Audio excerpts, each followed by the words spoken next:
Right. Good evening, everybody. I'm sorry if you look at the clock on the wall. I've just realised that one's slow. I've double-checked the time by my telephone. Good evening. Welcome to the Town Council meeting on Wednesday, 7th of February. I'm Dave Ainsley. I'm clearly not Liz Clark, your mayor. So when we get to the apologies, you'll see Liz is actually on holiday tonight, which is why I'm here.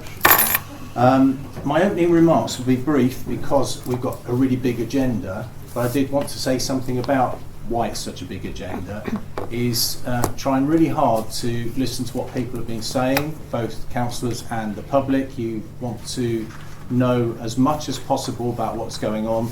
So there's quite a few items tonight that are receive a report on, all right?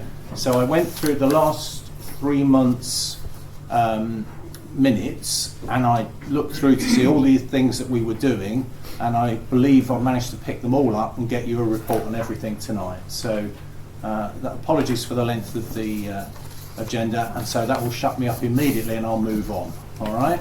So we'll go to... Oh yeah, I've got to tell you, thank you Sharon, I've got to tell you, as always, we are taping tonight's meeting. Oh. Would you like to turn the heating off? Yes. Thank you. Better? We can hear you now. Really? Well, you missed... No. Right, okay. So, apologies for absence. Liz Clark has sent her apologies as explained on holiday, and unfortunately poor old Sam's not well. So our best wishes to Sam. I haven't had any others, Sharon. So can I have somebody propose? Thank you, Mark. Christine, thank you. All those in favour of accepting those apologies? I believe that's unanimous. Thank you very much. Number 3, declarations of members' interests. Can I start? Because I've just realised today that on number 17, it does mention in passing the Uppingham Neighbourhood Forum, and I'm still on the executive of that. So I'm going to declare a non-pecuniary interest in that. I've agreed with Sharon that I won't say anything and I won't vote. And when we get to that item, I will simply say, and Sharon, what is your report, please? And then I'll take no further part in it other than calling you for talking, if everyone's happy with that. Yeah, I would do the same. So Mark, you're declaring in 17. Christine, Ron. Anyone else going around the table for anything else, ladies and gentlemen? No? If you remember it later on, you can declare it then. Okay, thank you. Can we look at the minutes of the full council meeting that was held on Wednesday the 10th of January, please? Yes, Pete. I read those and I've listened to the recording which was put out, and I'm a little bit confused. On the items that were with the public who weren't allowed to be in on, so yeah. There were 2 items on there. One of them was, and I think I'm allowed to say it, about the post office. Yeah, yeah. And the second one was the staffing committee and staffing committee recommendations. Yeah. Now, there was nothing on the tape about the post office, but there was about the staffing committee. Now, I don't know whether or not it should have been on there or not. It's an excellent point, isn't it? Because my point was that it reached a point at which I said what I said, and also requested the meeting with Ron, which he agreed to. Yeah. But that wasn't on it. That was missing. Now, if there's a genuine mistake that none of it should have been on there, and accidentally, and let's face it, accidents happen. Yeah. I perfectly willing to accept it. But if the whole of it was supposed to be on there, and the part where I spoke was omitted, then obviously I have some concerns. Absolutely. So I would like to know, just now, as we speak, whether or not that was accidentally put on, and then when realised, was Right, chopped up. I'm going to ask our clerk to answer that because I want to make sure we get the correct answer to you. Sharon? It's the post office that was confidential. No, the staffing was as well. Pete's point is about the staffing, isn't it? It's about staffing. Yeah. Yes. Yeah, Pete's point is, as I understand it, Right. Okay. yeah, so Yeah. so we've recorded something that was in a confidential session. Historically, you're absolutely right, Pete. We used to turn the tape off, didn't we, for those? Yeah. And your point, I believe, is should we have turned the tape off? And if we didn't, why not? Well, my and was it greater point- deliberate?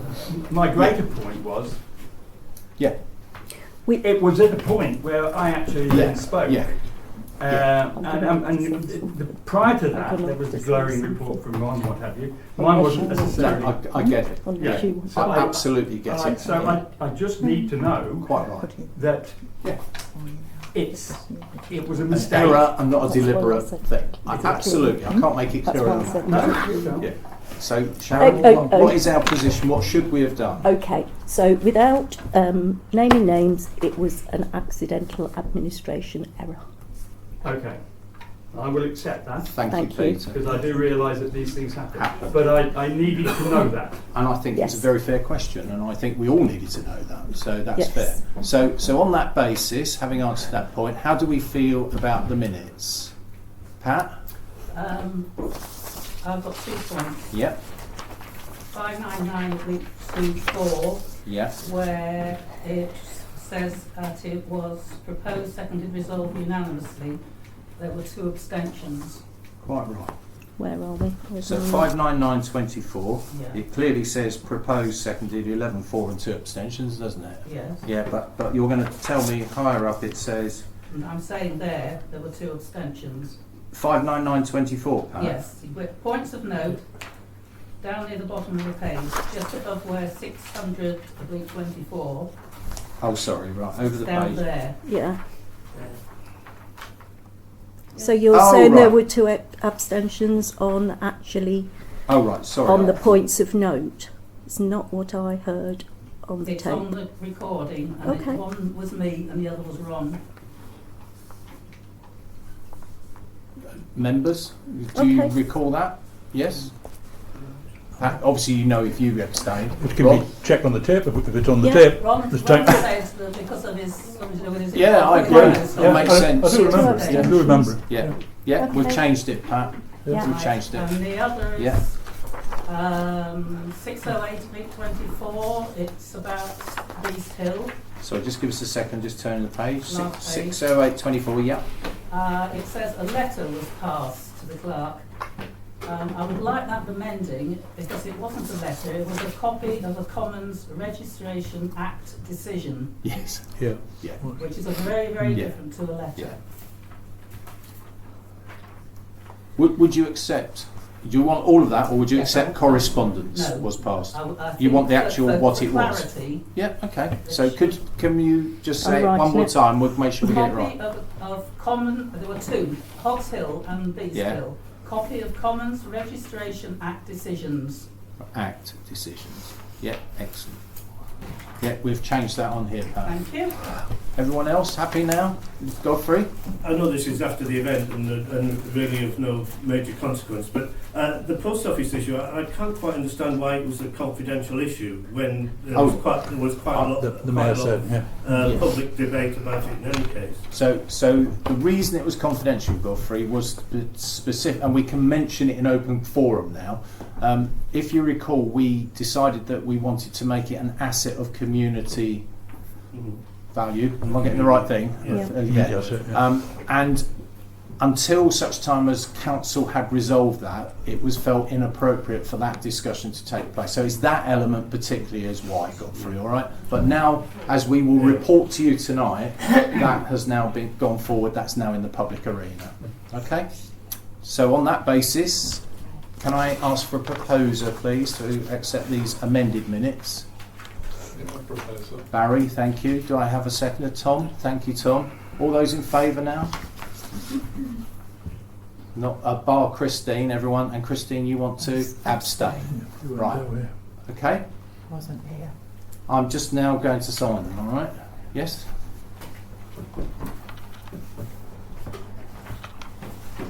I signed it yesterday, 7, wasn't it? 7 to 24. There you go, Sharon. Thank you. All right, thank you very much, everyone.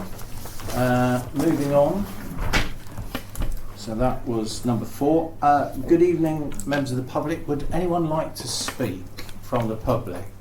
Right, I'm going in the order that hands got shot up. So can I, Ray, I've seen you. I'm going to come to you last as your account. I'm going to start on the right-hand side, if you would, and I'll work my way round, all right? I'm going to go from, it's my right, your left. I'm going to go that way around. Sir. Okay, same old really, Sharon. The allotment, been asking this question for 18 months, maybe more, and I don't want, when I ask the question, I don't want to hear we're going to do this, we're going to do that, we're going to do the other. What I want to hear is what you've done. And I want to know what you've done about the allotments that are still spare on Todd Street's allotment. Biffle was going to be cutting them down, getting them all ready for somebody to take over them. I think there's 2 actually. And it's still the same. 2 years, well, 18 months ago, I was there asking the same question, plus a load of other things. I want to know what's going to get done about it and when. Okay, so we do have an agenda item tonight on, Mike's going to be talking on the agenda item, so can we pick that up in that item? That's all, Mike. Yeah? I attended a meeting on Sunday morning with the allotments. Yeah, I know, yeah. I was in Manchester. Yeah, so I'll be reporting on that. So Mike, I'll just drag us back to that agenda item, and Mike will be, right, thank you, sir. Going round, where am I got to? Sue first, and then I'll come to the lady in the front. Sue.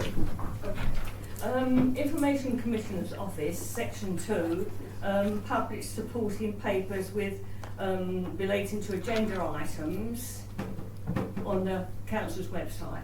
Nothing appeared this time, and why my interest was I wanted to see whether there had been anything about the 3 complaints within it. I wanted to read that maybe in correspondence or it had been talked about or anything. Nothing. I don't know because the minutes were not published or anything, and I don't know if there's anything this evening because it's not on the agenda, and yet we're now first complaint December, second complaint January, and there was another complaint as well, and nothing has happened, and yet there is a complaints procedure. The second one was about the which this councillor here has brought up about closed sessions, and I've read the criteria of the closed session, and I cannot see why they had a closed session for even as a town asset that you were for the post office, a very important issue for the town, affects everybody in the town.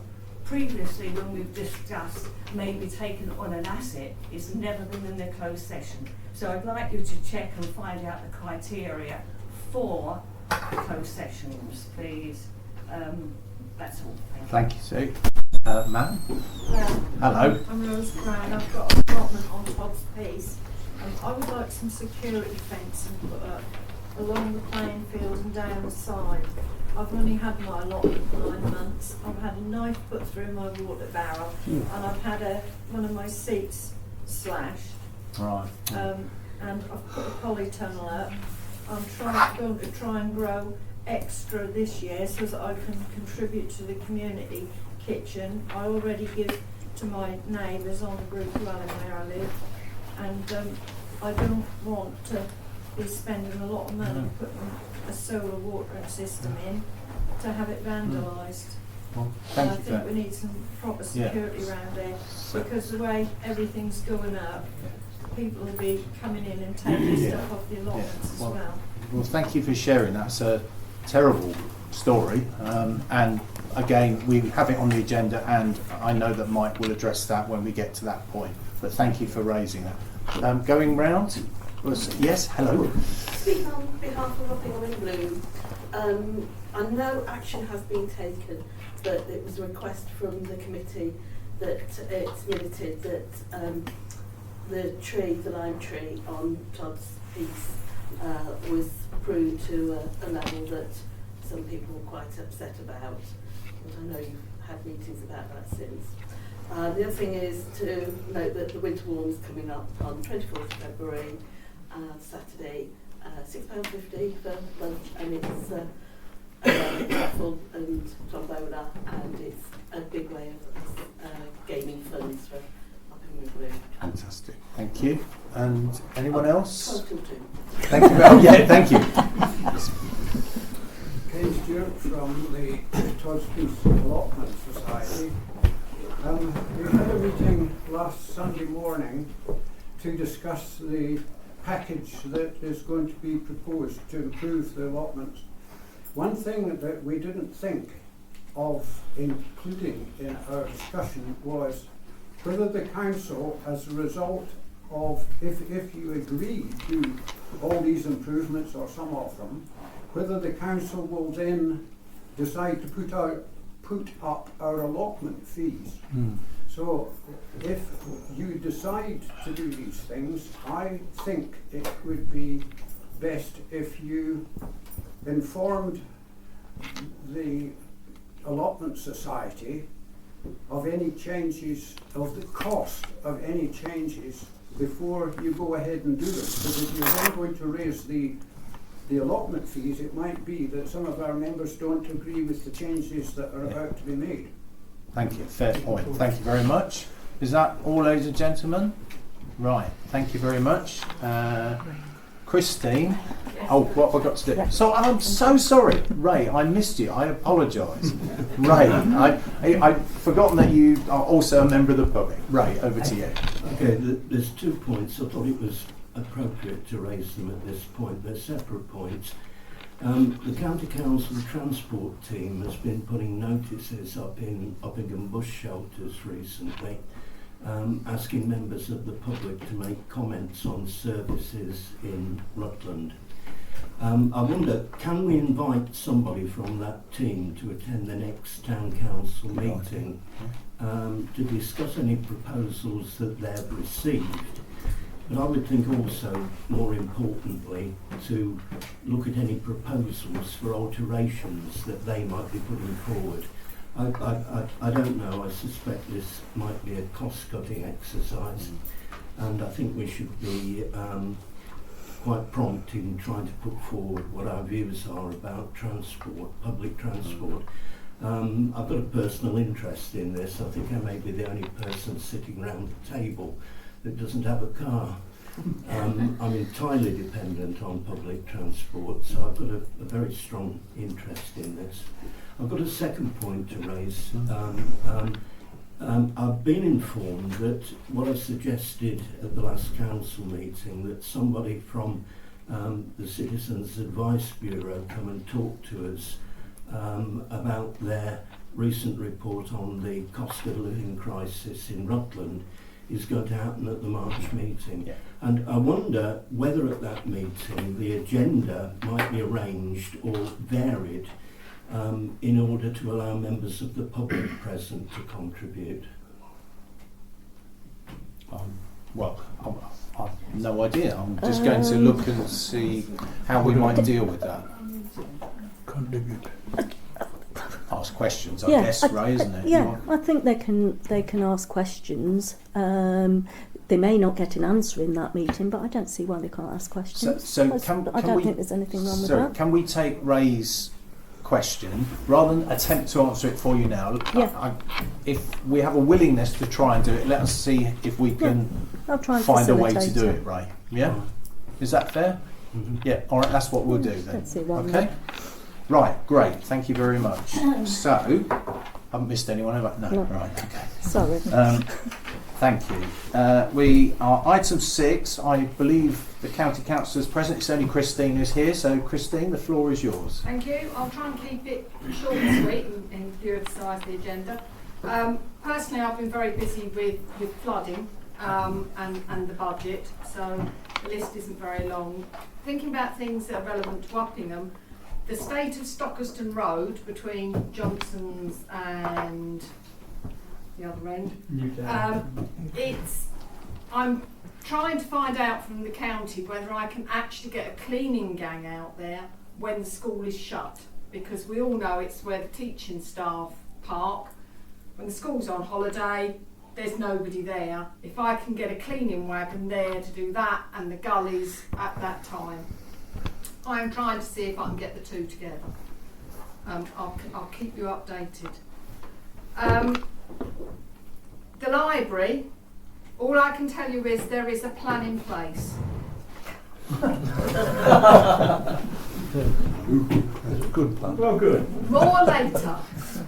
But I thought it would cheer everybody actually, because the intention isn't that it's going to be closed and knocked down. So, Sharon will have received details today about a survey into electric charging points. We're going to be publicising it on the county's website, so I'm sure Sharon will publicise it. I think it will impact Uppingham quite a bit. They're looking at those people who need on-street charging points, who haven't got a drive to pull off onto. We've got quite a bit of housing in Uppingham where there is they can't take the car off street. So Sharon will make sure that's available. Please reply. It's a very short time. We've got slightly less than a month, not our choice. The new waste vehicles, I'm told, are still on target to be delivered in May. I noticed today the 2 trucks going around Uppingham were both leased, so they clearly couldn't get our trucks started today, but the new ones will be delivered in May. To make sure everybody's clear, despite what is said on Nextdoor, the green bin charge isn't a way of making money, it's actually break even.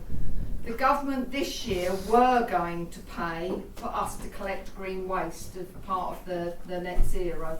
We were going to get extra grant for it. They then said, no, we're not. And because we don't get grant to collect the green bins, we have to charge for them to cover our costs. And I know we're not supposed to answer questions from members of the public, but the bus service improvement plan is to save money. But there is a sneaky plan to actually, I think, improve the service through doing that. Now, it's not often you say that, but it would be really useful if any people could engage in it.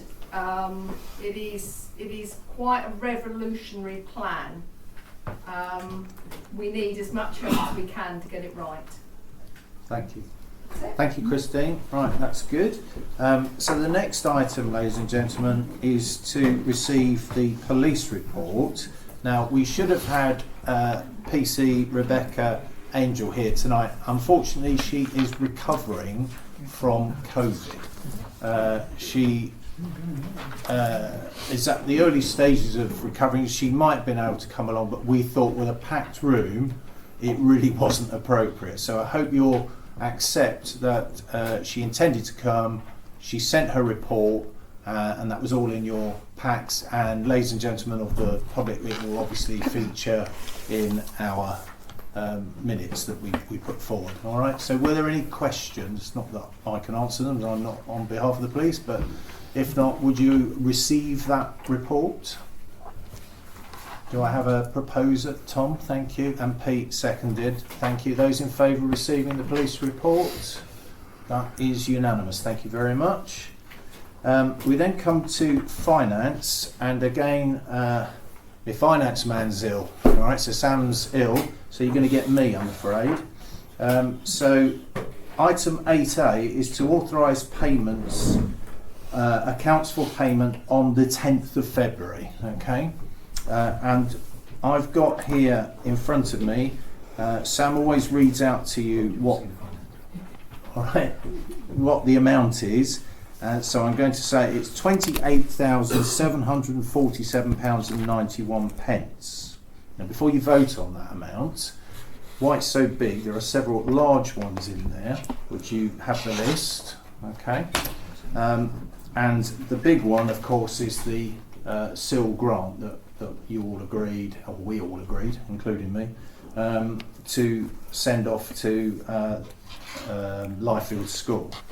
The one that I need a decision on tonight, apart from agreeing to make the payments, is we also granted £680 to Curtain Up to help the children go to Blackpool, if you remember. Now, Helen has come back to us in an entirely honourable and fair way and said, actually, when she's gone round and totaled the children up, it's come up only 28 children rather than, got to do my maths now, she was expecting 34 and she's actually got 28. So instead of needing or asking for the £680 that we agreed, the figure is now reduced to 560. So what I need to ask you tonight is, she's made that to us, and I think it's very fair and honourable. Peter? I propose. I think we had agreed with the original figure. We're getting it for less now. Yeah. Why not? Why would it be a bad thing? So no, well, it's just because we're changing a decision. I understand that. But so you'd like to propose we change it down to 560, or do you want to leave it at the higher figure? What would you want to do? 560? Yeah, I think so. Cool. I mean, because the extra isn't needed now. No. Maybe for other things, but that's a different matter, of course. Yeah. We are specifically talking about Blackpool. We are. So I'd be happy to. Thank you, Peter. So Peter's going to propose we put it down. Pat seconds it. Yep. And just Barry? before you do, Yeah. I've got a dispensation Yes. for Lyfield, so I'd just like to declare that. Thank you. This one's not Lyfield, Barry. This is Helen's Curtain Up. And that one as well. And you got a granddaughter at Curtain Up as well, haven't you? Yeah. I thought you were part of Curtain Up, sorry. Yeah. Right. So we're going to pay Helen the smaller amount and thank her for her honesty. Her honesty. Yeah, I think that was really good of her. It will stand her in good stead, as far as Yeah, I'm concerned. absolutely, Peter. So those in favour of the two things, please, or I'll put into the one thing. So, do you want to make the payments? Has that changed that figure? No. Yes, it will change that No, figure. I've got to do maths now, have I? Helen's 120 quid. I've got to take 120 off of that. Right, hold on.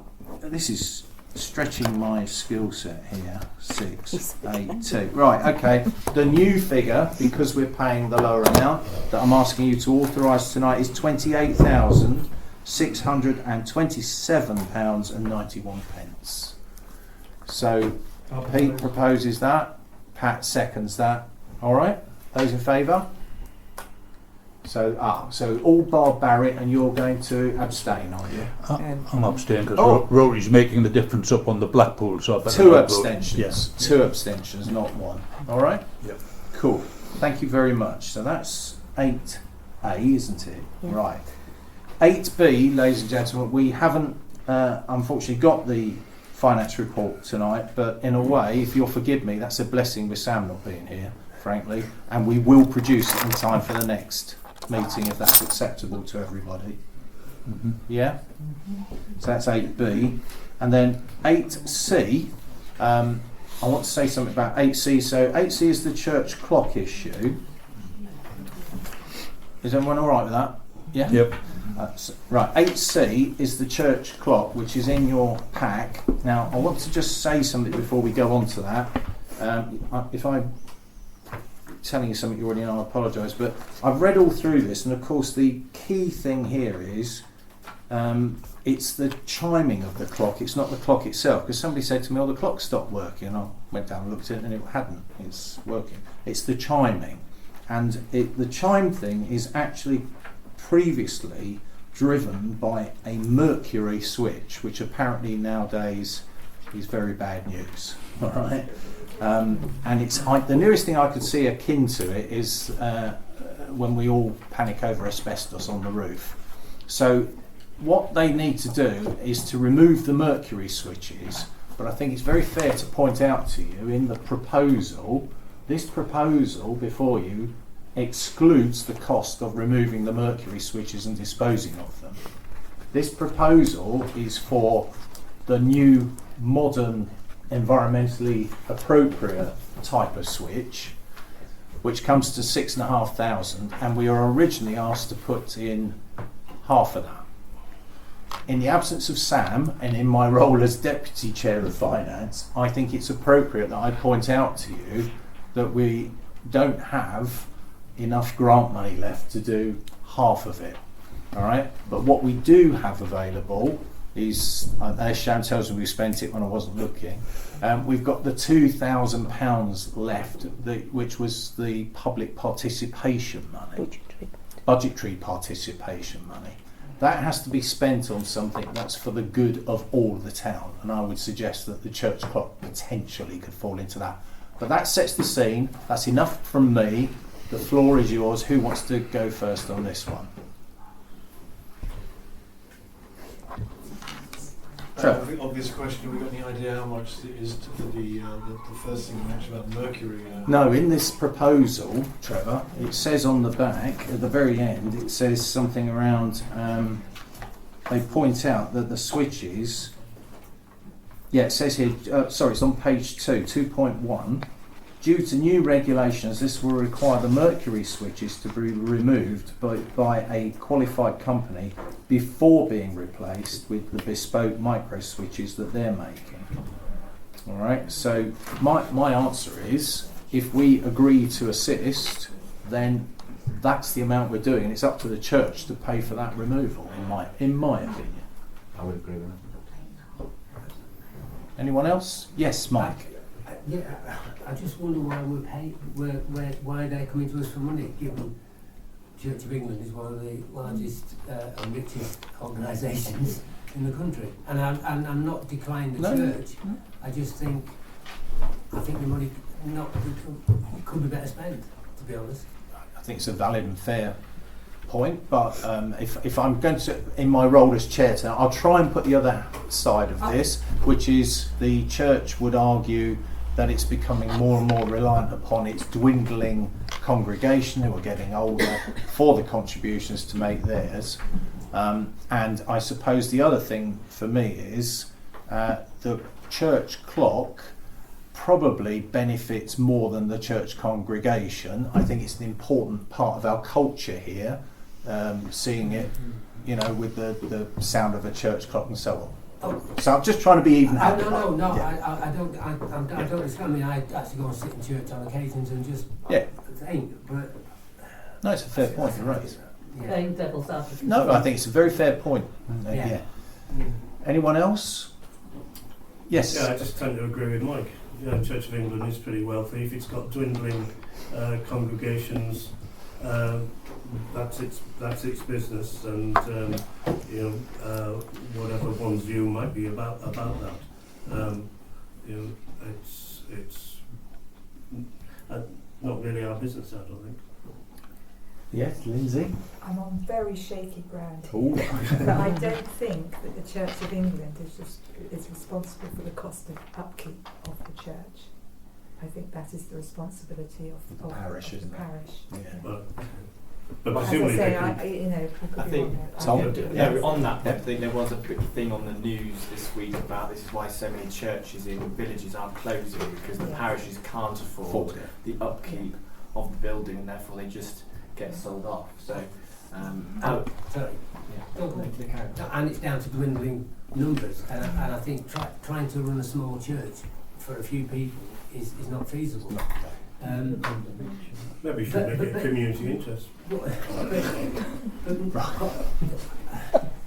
I'm not against the church. I mean, I was heavily involved in the church, but I still think that money, if it's in terms of community resources, could be better spent. Yeah, it's a fair point. Anyone else, ladies and gentlemen? Ron? Chair, I don't have a faith. No. I'm happy to move that we support on the grounds that it is the town clock as much as it is the church clock. And how much did you want to move? Because they've been asking you for half, but... Assuming we've got the money and it's in the budget. Well, that's what we're telling you. On behalf of the F&GP, we don't have the money to afford half. But we could, if you chose to, you could have the 2,000 from the budgetary participation. That's right, isn't it, Linda? Yeah, I mean, I support it too. I do think it's something that But- everybody. So in for the two, town Chair, I'll amend to propose the two. So I'm going to say Ron's going to propose at £2,000 from budgetary participation. Lindsay, you're going to second that, are you? Yeah, I mean, the one thing I would say Yeah. is that's as much as we can afford. Yeah. So what will they be able to find the money from elsewhere to fill this Don't together? know. But before we hand it over, that is a Yeah, question. Yeah, I'm sure absolutely. they'd be very honest and give it back if they couldn't It's a use fair it. point, Chair. I'm moving on the assumption they On can the afford the assumption balance. that- yeah. All right, so I have a proposal and a seconder at £2,000, ladies and gentlemen. So those in favour of giving the £2,000. So that I'll go around 1, 2, 3, 4, 5, 6, 7, 8, 9, 10 in favour. Those against? 2. Against. Those abstaining? 1. Thank you very much. That's sorted. So that was 8C. Number 9 is to consider whether or not Town Council wishes to continue with the current website, which is now administered by a different company called Cuttlefish. So the proposal before you here is that although you have a 28-page document to look at, what the key thing I think you want to know, that I asked Sharon, is how much is this going to cost? Yes. And the answer is £435, which is the same as we currently pay, apparently. And the termination would be, and this is for an initial 12 months, and then you have to give 3 months' notice after that to terminate.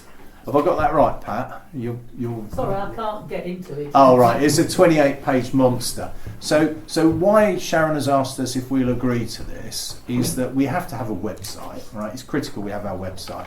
This will be a no-cost, additional cost than what we're currently paying. It gives us, as a council, 12 months that we can then start looking and seeing if we want to use alternative suppliers, getting alternative quotes and so on. But we need to do something because our current suppliers are stopping on, Sharon, on the... They've already stopped, to Oh, be they've honest. already stopped. Godfrey. Sorry. Have we got any endorsements of this organisation? Because some people have been critical of the website and how it's tricky to negotiate, and it's all right once you learn how to do it, but as a casual visitor, it can be quite tricky. Are these people going to be any better? And have we had any recommendations? No. So as I understand it, we're getting like for like. This is simply a new supplier of the existing, isn't it? No, I'm wrong. I'm wrong. Hold on. Sorry, Go on, Sharon. sorry. No, get it right for the council. Sharon. So we have bought our website through a company called To Commune, but they buy their website from Cuttlefish. So essentially, they're a subcontractor. To Commune subcontracted to Cuttlefish. So it's exactly the same website. Nothing has changed. Absolutely nothing has changed. It's not a new supplier. It is their website. I was almost right. Sorry, Mark. So this is a continuation of service. It's a continuation of service. So Only, this is not providing a website, a new website. This is to host the current website in a new place. Yes, To Commune have got. And do I understand it then that there's no change in cost? There's nothing for a year. Obviously, after a year, then generally speaking, whoever you're with will be likely to give you want an increase. Yes. But if there's no increase in cost, then that's fine. There's no increase in cost in what you will see as the website. It is the same website. Nothing's changing. If you remember when I first started, I came with a proposal to change the website, but we couldn't actually do that. I couldn't justify it to you because the website was deemed to be working. But this just buys us time, as the Deputy Mayor has said, to have a look out there rather than jumping too quickly. So I've got Ron, then Mark. Ron? Yeah. I'm happy to support it on the grounds that it is for 12 months and we take those 12 months the opportunity to go and see, picking up Godfrey's points, do something better. And Mark? So as part of the proposal, I would like to add that we set up a working party to look at the rebuilding of our, what Godfrey described as a lumpy website. And it will take some months to get our thoughts together and come up with a new design, what we want, and talk to potential suppliers. Okay, thank you. Trevor?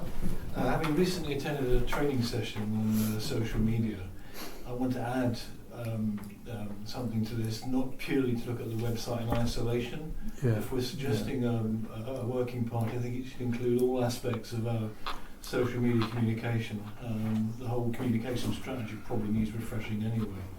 So I think it makes sense rather than just looking at the website in isolation. Sounds a plan. Okay, Yeah. so thank you for that. So can I do this in two parts? So one, let's agree that we're going to keep this going, and then let's set up a working party. Yeah. So one is, can I propose that we accept this cuttlefish? I'll propose. Mark proposes. Do I find a seconder for that, please? That would be Barry. So those in favour, please. I'm seeing that's unanimous, isn't it? Thank you. And then on Mark's second point, Mark, would you like to propose the establishment of a working party? I would, yes, for the redesign perhaps of the council website. Further, including social media and marketing. yeah. Does that find a seconder? Tom, thank you. So we'll vote on that. Those in favour? That is unanimous. And while we're on it then, who wants to be on said working party?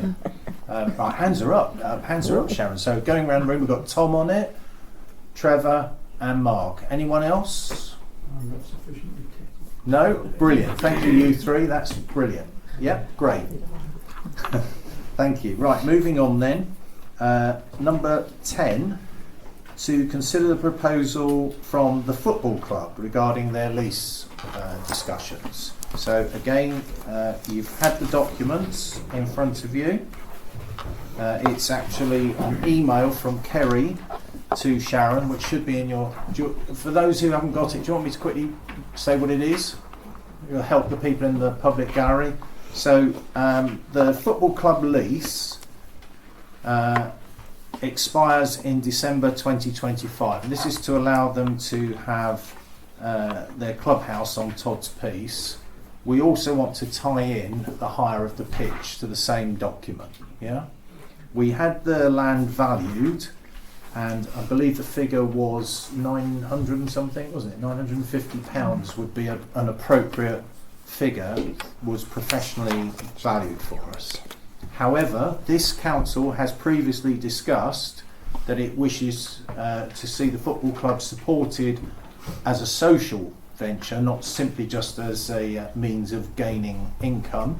And we asked the football club if they would widen their offering to include specifically children's football and also girls/women's football. And they have taken some steps towards doing that. Mm-hmm.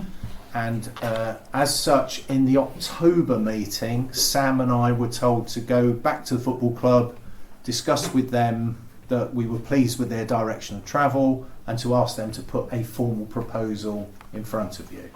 And that's what this is. So the formal proposal now is that they want to enter into a lease of 25 years term. They want to, that will include the site of the clubhouse and the pitch hire. They will ask us, I think for me this is the more troublesome one, but I'll read it to you. They want an option after 12 and a half years to extend it, and their logic is that often to get grants you have to demonstrate to the grant authorities that you've got tenure for at least 10 years. Okay? So now we turn to the money. They're proposing that they initially pay us £350, but that rises by £50 each year until it reaches £500. And it is the figure that we had previously discussed as a council, that if we could get towards £500 and they did the other community things, that would be the sort of thing we were looking for. And they propose that each party is responsible for their own legal fees. So I think that's enough from me. I've set the tone. Who would like to speak on this one? Pete? Well, it's no, I don't think it comes as a mystery to anybody that I am fully supportive of the football club. I've played for the club for a very long period myself. It is an integral part of the town. I mean, should a plot of land come up where the pitch could be moved, and unfortunately a few years ago that was a possibility but didn't materialise. It was a little unfortunate at the time. So Todd's piece is the place that they have to play on. And I understand where they're coming from, for where the grants are concerned, that you do have to do that. So personally, I would be supportive of this. I wouldn't say no more. I'll leave it to other people. Thank you, Pete. Anyone else say something about it? Mike? And then Mark. Oh, I was just going to say, I echo what Pete said, and I would propose that we accept this. And I second it. Yeah. So I'll stop being the chair at the moment and say I also support it. The only bit I'm slightly concerned about is the wording. I think we need to think carefully about the wording of the option to extend after 12 and a half years. I think we need to find a form of words that's acceptable to them, but I'm not sure that we should be granting an option to extend. I think we should be saying that we are open to discussions or something like that, rather than an option. So that's the only bit I'm slightly worried about. Otherwise, you get Trevor. Yeah. I think the technical term is break clause or something, is it? But I guess again we would refer to our solicitors on this. It gives both parties the option of discussing it at that juncture, 12 and a half years. So it's almost a renegotiation. I almost feel it should be an option to discuss, or an option to discuss extension rather than an option to extend. Would it be an option to return to full council? Yeah. I think it's a break clause, isn't it? I think it's a break clause. You actually have the opportunity to change whatever you want to. Yeah. Agreed. Yeah. Okay. Yeah. So if we said, all right, let's go for that then. So that we'll pick up their words of an option to extend, and we will put in there a break clause at 12 and a half years. Yeah. They would want presumably they want that defined, though, and we would refer to. We're going to refer to our solicitor. Yeah. All right. You always have to think about the worst possible situation in these Absolutely. cases. Sadly, you do. Yeah. But everyone, I'm sensing general feeling of happiness on that. So subject to the break clause bit. So I've forgotten. Apologies. Who proposed? It was Mark, wasn't it? Mark proposed, and Mike, you seconded, did you? Those in favour, please. Yep, that is unanimous. They have a new contract. So Sharon, you'll sort out the details, won't you? Thank you. Right. Okay, on we go then. So that's the football club.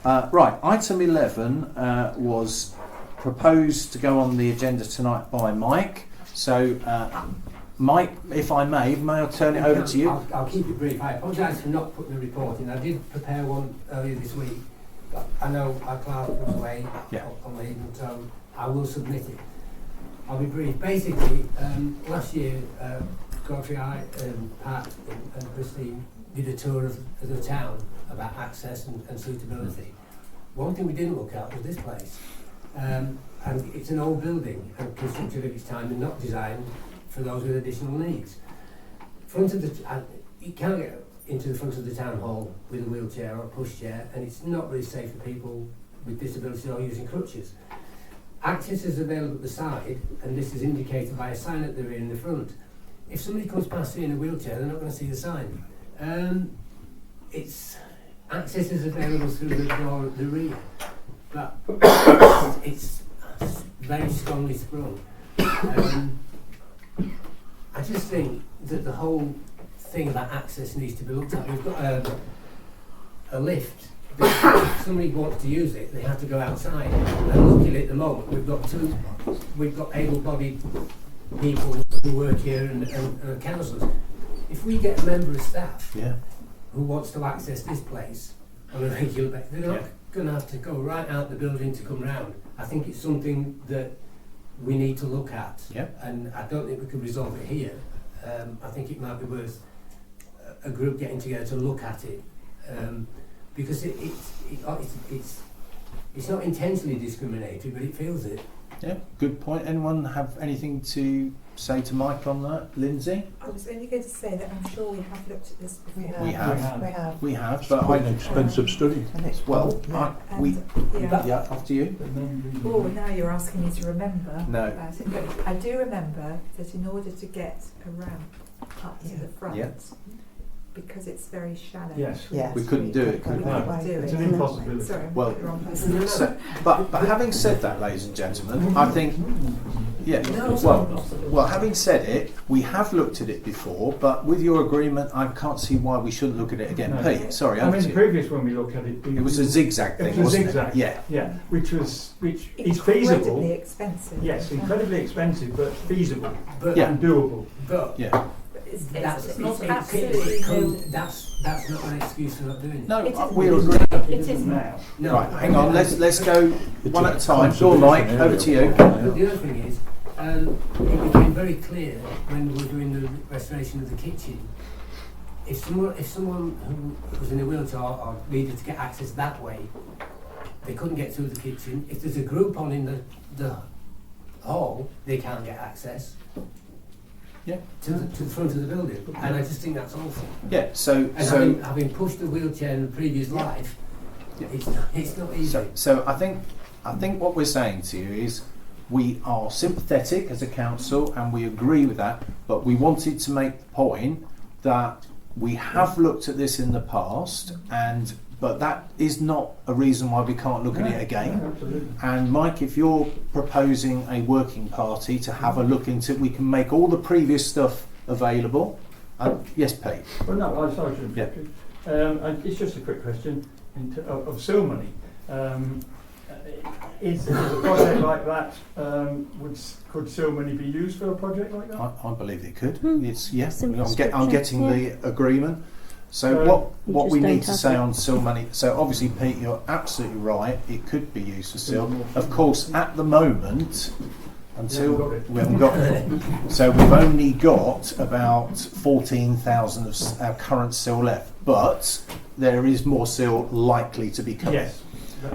Mike? And I think it will take time anyway to come up with some Okay, so is the proposal then... Sorry, Godfrey, go on. Well, I was just going to say, I mean, a part of the cost would be getting somebody in who, genuinely knows what they're doing in order to achieve.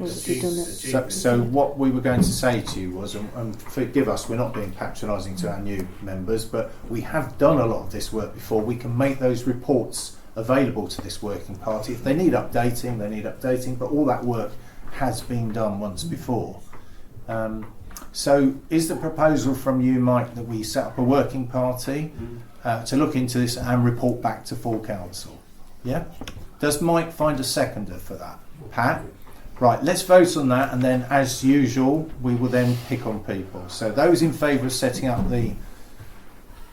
is unanimous. Who wants to be? Mike, are you going to be on this? Yeah. Yes, so Mike, Godfrey, Pat and Barry. Okay, lovely. Thank you everybody, well done.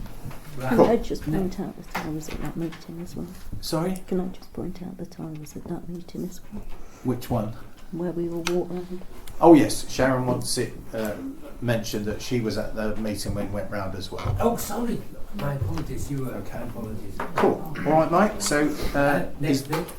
Yeah. Sorry. Safety and security staff. Yeah. Carry on. It was just that I thought the security and building and safety staff is an issue we should look at, especially since the kitchen's been refurbished.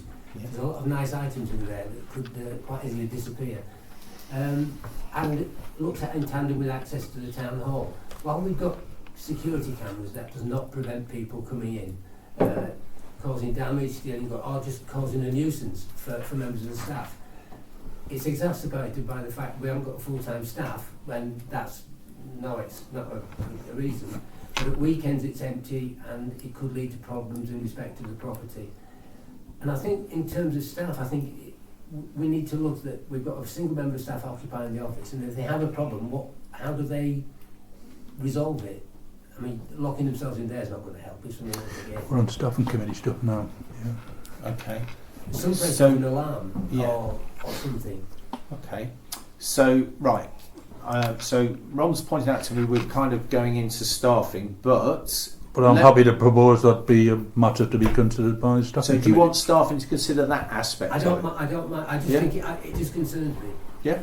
I think the concern's well made, Mike, and if Ron's happy, can we ask Ron as chair of staffing to take that item on? Yeah. Yeah? Happy to do that, Ron? Yes. All right. Mike, are you happy with that? Yeah. Right. Do I need to vote on that, or is that all right? You think I should vote on that? Yeah, let's have a vote. So, Mike, would you like to propose, or perhaps Ron, you would propose that it gets taken to staffing, Mike's issue about the security? Yeah, if Mike's happy, I'm happy to propose that it be an item on future staffing agenda. I'll second it. Mike seconds that. Those in favour? That is unanimous. Thank you very much. Well done. Right, moving on.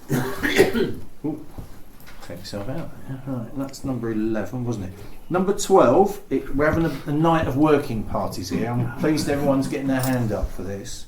Biodiversity, environmental policy, which we need to think about who's going to be on this working party, membership, reporting structures and so on. Now, what I did find particularly useful, Sharon very kindly sent us a response to the biodiversity duty paper. I thought, looking through this, actually, thankfully, most of the work had been done. But it gives loads of information here, and I thought what we could do is establish a working party, and rather than give them a blank canvas, go, please have a look at this document that's been provided, use that as your starting point, and frankly I think that might go a long way towards us getting something we can bring back to full council. I don't know how others feel. It's an important topic, Chair, so if that work could be done in time for the new council, I May onwards, then it may well be we could pick up any proposals in staffing committee structures for what I call the new council after May. Yeah. Would everyone be happy if we created a working party? I'll lead the way on this one if you like and say I'll serve on that. Who else would be prepared to serve with me on that? Yeah. Pete, yeah, and Ron. So it's me, Pete and Ron at the minute. Do we have any other takers? And Barry. Me, Pete, Ron and Barry to be on the... And Mark wants to be on it, right? Okay, that's 5 of us on the biodiversity working party. I'll propose that we set up said working party to look at the issues and report back to full council. Do I find a seconder for that, Pete? Thank you. Those in favour? Yes, that is unanimous. Thank you very much. Right. Number 13. To discuss various pieces of land around Uppingham, potentially owned by the Town Council, and consider empowering the clerk to register possessory or absolute titles on said land. Pete? I'm assuming that these refer to Hog Hill and Beast Hill? They do. Okay, because obviously Mike and myself are in the midst of sorting out green spaces in the town, and believe you me, there's a lot more than you think. And we've been out taking photographs and we're compiling a list. I just wanted to be sure that wasn't treading on our toes, and it just referred to Beast Hill and Hog Hill. Yeah, I don't believe for a second, but please tell me this is treading on your toes. I think this is strengthening your hand. No, this doesn't tread on our toes. These two particular pieces, we'll just strike them off our list because... Oh, please don't. No. Right. No, we'll keep them in there. And we've got the photographs. So let me just explain what we're talking about here. Forgive me if I'm teaching you to suck eggs, all right? But this is to do with how you prove that you own a piece of land, all right? So in our country, there's 2 types of land. There's registered land and there's unregistered land. So unregistered land, you get a set of title deeds, and they're not actually something that goes, this land is yours, all right? You have to prove through various documents, like the one that Pat brought forward last week, which was a deed of gift, I believe, Pat, and a registration under the Open Spaces Act. You have to prove a good root of title going back 15 years, and then you use those documents to prove you own it. The other type of land is registered land, where there are basically two types of title. There's what's called title absolute, so there's no argument, the government issues you with a certificate, and that's notice to the world that you own it. The other type of title is not strong, it's called a possessory title, and a possessory title is effectively, we think you own it, you possess the land, you use the land, you cultivate the land, whatever. After 12 years without challenge, it gets promoted to a title absolute. So this story started with Beast Hill and Hogs Hill. There may be other sites, which is why I said I don't think it will step on toes. There are other sites that can use some right. trouble, but anyway. So what I wanted to establish tonight, though, it was the principle, what we might do, and I think principle one is we ought to, wherever possible, prove that the town council owns land. All right? So how we do that is we will attempt to register, if you agree, we will attempt to register the land, because you can make a voluntary registration, and we will attempt to get title absolute, but if we can't get title absolute, we'll get possessory title. And what we wanted tonight was to you guys to say yes or no to that as a strategy. There is a cost, which is each registration. I think Barry and I were talking about, is it £85? Yeah, per registration. All right, and Sharon's time. All right, we're not going out to lawyers or anything like that. Sharon's going to be happily filling in the forms, sending them off, and we will then report back and tell you how we get on. Yeah. So that's the proposal before you. Thank you, Pete. I'll second. Thank you, Christine. Those in favour? That is unanimous. All right. Thank you. Yep. Sorry, Mike. No, it's just a quick question. Yeah. We're talking about land that we own. Is anything coming back about the Bloors land and contracts and? Yes, we're making progress, aren't we? With yeah. Do you want to say anything about that, Sharon? Or? Not at this point in the agenda. It'll come up in my clerk's report. Thank you. Sharon's just whispered in my ear. It's in her clerk's report, and we'll get to it then, Mike. All right. Yeah. Great. Keep me on the straight and narrow. This is important. Right. Number 14, Mike. Back to you. Right. So again, I've put something down. I've had 2 meetings with top piece allotment holders and one with people on Leicester Road. I think it's an understatement to say that they're quite worried about their allotments of the last couple of years. But a number of issues have been raised, and what I've said I will do is I will raise them. I don't think we can resolve any of this tonight, but I think it's something that needs to be looked at and not kicked down the road, I suppose. One thing that was brought up was the trees along the north side of Tosby's field. If you go down Tosby and there's if any of those branches come down, I'm guessing that they're ours. I think we need to look at those. The north side, we're back onto the houses on No, where the football people have got their new. Oh yes, that fence. Well, there's some trees overhanging there. Oh right, okay. And if somebody's in an allotment and a branch comes loose. Are they they're that tall? Are they? That yeah, seem to be. Well, then it needs to be looked at, absolutely. Right. The footpaths down the side, it's not ours. Is it ours or is it county? The left hand, well, the footpath is county. Right. It's a national footpath. Right. So is that who we need to raise it with? If you're talking about the state of the footpath itself, I've nearly tripped on it. Yeah. So guys, sorry. Right. Yeah, no, that's all right. No, I think it's really important stuff. This. So Mike, ask your questions, and then I'm going to ask Pete, who's got much better knowledge than me, to answer them. So what would you like to know, Mike? Footpaths. Footpaths. So footpaths are definitely Rutland County Council. So you go on Fix My Street and report it. Yeah. What was that? The other thing is the maintenance of the allotments, not the allotment holders, but the periphery around, the edges, the footpaths and stuff like that. And it's not been well maintained by our current contractors. Yeah. And I think people are concerned on the allotment that it's not going to change. But I can say it is going to change. It's not an idle promise. It will be addressed. Amenities. And then Yeah. we can get it on board. Yeah, we are going to look at it and we will take it on board. And can I encourage people from the allotments, if it comes to amenities, then that's where we can discuss it and take it forward. We are keen to keep the allotments. The other one was about people not maintaining their allotments. We are onto that. We have a procedure which will be put into place. I was up at the allotments with Cynthia yesterday on the Leicester Road, and we will be looking at allotments and we'll be doing an inspection next month.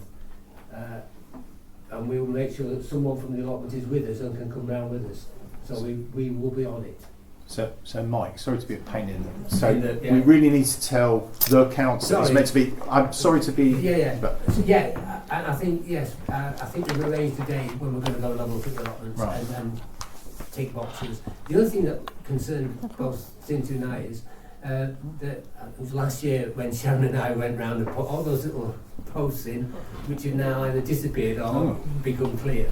The other thing is how they're mapped out, what the areas are, because that's quite vague. I think because the paths have overgrown, you can't actually tell where their allotment begins and where our responsibility is. So that's another thing we can look at. Waiting lists. I think Cynthia's got well on top of that, and I don't think that there will be any empty allotments. I think we're going to be covered or near enough covered. Yes, you can. Cynthia wants to come in on this. That's why Go on, Todd's piece, they've all been allocated now as of today. Right. All Todd's piece allotments have been allocated as of today. Yeah. But we still have some vacant ones on Leicester And Road. Leicester Road has still got odd ones, but not a lot. So hopefully they're being filled by people who really want to get stuck in and do some work. We have actually got 10 All right. on Leicester Road. Empty? Yeah. Right. Vacant, yeah. That's fine. What's the other? It's again, someone from the police raised security. Sorry, I didn't hear that, Mike. Sorry, say it again. Someone's... Yeah, sorry, I've just... Oh, so, yes, I just didn't hear you, that was all. Someone in the public galleries mentioned security, and yes, it is an issue. Yeah. I mean, I've walked down and strong smell of cannabis, kids have been drinking there, causing damage. I know that Oakham have got a fence round to keep people out, but that's not a public allotment, it's a private allotment. I'm just wondering if we could look at whether or not it's a possibility. I'm not saying we've got the money, I'm not saying that we can, but I think it would be worth looking at, because people's allotments are getting damaged, and I think it's unfortunate. So can I just ask then, these are all really good and important things, and it's obviously matters to our public and it matters to the council. How do we take this forward, Mike? Is this something that, I mean, should we make a proposal that you take this to amenities, produce a report and then bring that back to full council? I think it would be worth taking it to amenities, but not to take time over it. I don't mean... I mean not... You mean take time at amenities? Yeah, take time at amenities, but not to prolong it. Because I think... Yes, I understand. Yeah. So is that a proposal that we could make, that these important points are debated at amenities? I think the people in the office will feel more confident if they knew we were actually doing something. Yeah, that's fine. Well, can I just put another thing in? And would council be happy for me to attend meetings if I was invited? I would notify... So this is... With an officer.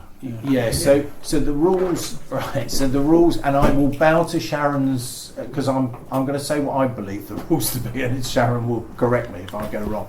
My understanding on meetings representing the council is normally it has to be either a councillor and an officer, or 2 councillors. I believe that, is that correct? Yes.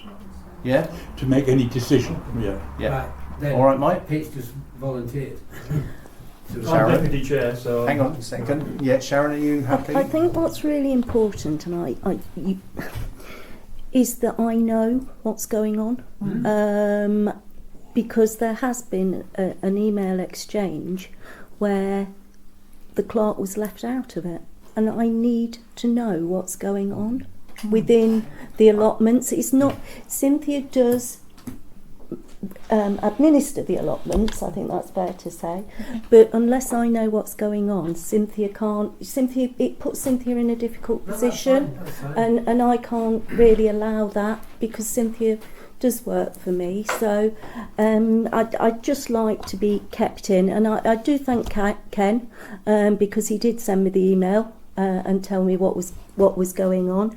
But I didn't email you for the simple reason you weren't at work. Well, ladies and gentlemen, let's just... No, can I just say, yes, Ken sent an email. I didn't send one because our clerk So wasn't at what work. No, right. Sorry, I need to say this. I do apologise. But there was an email that then came out and said, please put all correspondence through Cynthia and yourself. That doesn't include me. Can I... Well, I thought, again, No. can I apologise and say I thought Cynthia had responsibility for the allotments? Okay, so it's an honest mistake, isn't it, Sharon? Will you accept that's an honest... If Yeah? you're given, Yeah, it's given fine, mate. authority, Right. then So I it's an think honest that's- mistake, isn't it? Yeah, yeah. So what I think we should agree, ladies and gentlemen... Sorry, Ron, I know you want to come in. Yeah. What I think we should agree is that it's a wider point for all of us than just the allotments, isn't it? So the wider point is that the legal representative of the council is our town clerk, right? And we only have one town clerk. So she is the legal representative. So if I go and have a meeting with the football club, it's essential that I've got to tell her what's said. If someone goes and has a meeting with someone else, they've got to tell the clerk. And that's what we're saying, in the widest possible But that's position. what I did on Friday. That's fine then. We're just making the points that everybody knows. All right. So we must make sure if we have meetings that the clerk is fully informed. Is everyone happy with that? Yeah. Ron? Yeah, I was just going to make the point here. The reason that the officer needs to be there is that the point was made earlier by a member of the public that sometimes things need to be done. Sometimes it might be urgent. Yeah.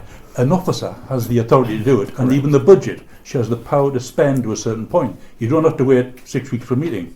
Yeah. Mike's committee has got full authority on allotment matters, subject to expenditure ultimately being approved by the council. So everything that needs to come up in the allotments can come up through Mike's committee, and it's a public committee, so the public can be there and engage with it.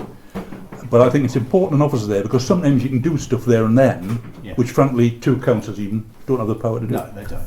Yeah. So just to clarify then, if we're going to have meetings and we want to do things, right, you've either got to have a resolution of council in your pocket or you've got to have an officer present. Yeah? Yeah. Is that absolutely right? Yeah. So everyone's happy with that? Yeah. Yep. Yep. Cool. So... It would be better if we're not on a Sunday. Yes. Yes, and Sharon's obviously said it helps, bearing in mind the working hours of our officer. Yes. Well, sorry, we have two officers, of our officers. Right. So, may I pull this back then, keep an eye on the clock. So, Mike, I think you and Pete were getting to the point where we're going to say this is important stuff that needs to go to amenities, but you're going to be time bound in so much as you're going to try and return. When do you think it's a realistic timetable for you to come back to full council? Do you want to put time on the it? next amenity is next month. Is next month. It may be, and I haven't discussed it with Mike yet, but with the largesse of the clerk, perhaps we could have one sooner than that, if we have the information to hand. Cool. Yeah. So would it I'll be pick in one. order? Yeah. So Sharon's nodding. So would it be in order then? So that where am I going to get me months right? We're in February. So March. Do you want to say by April council you will have come back with something? Yes. Is that fair? Yes, that's fair. There's a finance on the But we may 21st of February. we may need to fit a Do you meeting wanna in say between Yeah. to facilitate that. Yeah. Yeah. Sure. So Yeah. Sharon's just pointing out Yeah. to me there's a finance meeting on 21st of February. 21st of Feb. If that's any help. We But could, we It could may structure or it may it. not be. Yeah. Okay. At this moment Right. in time, it's impossible to say. Cool. But, Let's move we'll on then. certainly let her, Yeah. her know. Yeah, let's move on. So, Mike, would you yet be in a position to propose that we send your I propose that we send all this to amenities to be reported back to full council by the April council meeting. Yeah, I mean, if we can get it early, If you can. then we will. Second that. No, you're proposing that, and Pete, I think I'll second it. Pete's seconding that. Right, everyone happy with that? Those in favour, please. Is unanimous. All right, well done. Thank you, Mike. Right. The next one is a receive an update on the post office and the council's actions to date. So this is item 15. We'll change the numbers. Yeah, I know, I had to write on them. So here we go. 15, right. So you should have a report in the thing you've got. I believe it says item 12 on it, but it is item 15. Okay. So this just reminds you of some background, and it does actually, the important bit is to tell you that at the meeting, the previous meeting, we resolved to register the asset as a community asset, register the post office as a community asset, and Sharon is reporting to us tonight that the form was completed and sent to RCC on the 11th of January 2024. Okay. Now that process takes 8 weeks before we will know if we've been successful or not, and that 8 weeks will be up on March the 7th 2024. Okay, so our report to you is that Sharon has done what she was asked to do. She's attempted to register it, it's gone to RCC, and we will let you know. Now March the 7th is after the March meeting, isn't it? So we will formally communicate to the council at the April meeting, because we can only make decisions when we're in session, but I'm sure that we'd be able to send an email ahead of that meeting to tell you what the outcome is. Okay? So if everyone's happy with that, could I ask if we are prepared to receive this update? And can I have Peter? Yes, that proposes. Can I have a seconder from Mark? Those in favour of receiving this report is unanimous. Thank you very much. Right, the next one is also a receive, and this is to receive an update on the neighbourhood plan submission and examiner's clarification responses if available. So this one you've got, it does actually say on your papers item 13, it is actually item 16. So we sent the responses, or very grandly, Sharon sent the responses to RCC, and she got back on the 18th of January. RCC said thanks very much. They confirmed they forwarded it to the assessor. I take it that's Mr. Ransom looking at the wording there. Mm-hmm. On the 30th of January, I'm going to have to ask Sharon for this, but on the 30th of January, they apparently asked for clarification required on an appendix. Sharon, can you throw any light on that? It's ever so simple. They said, where's the appendix? And I said, it's at the back of the document, response document. It's as simple as that. Okay. So our report to you, so we told Roger where the appendix was, and it was on the back of the document. So our report to you is that we have submitted the answers, and we know that they've gone forward to the assessor, and we have heard no more than that. All right? And we don't have an indicative timescale. We're in the hands of the independent examiner. Sorry, on a point of view, Chair, you're confirming that it has gone to the examiner? Yes. Yes, it from says the County Council. It says here on the 18th of January, Ron, he says, Roger Ransom says, I can confirm that I have forwarded it, he says, to the assessor, which is a bizarre way of putting it. I thought so, but I actually put down exactly what he told me. I'm just curious why, 12 days later, the County Council is then querying an appendix, not the examiner. The examiner hasn't queried it. Well, I'm guessing the examiner doesn't correspond directly with us, does he? No. He corresponds with RCC. So I'm assuming here, Ron, that he's gone to Roger Ransom. Where is the appendix? And Roger Ransom's then gone to Sharon. So we're assuming it's come from the examiner. Yeah.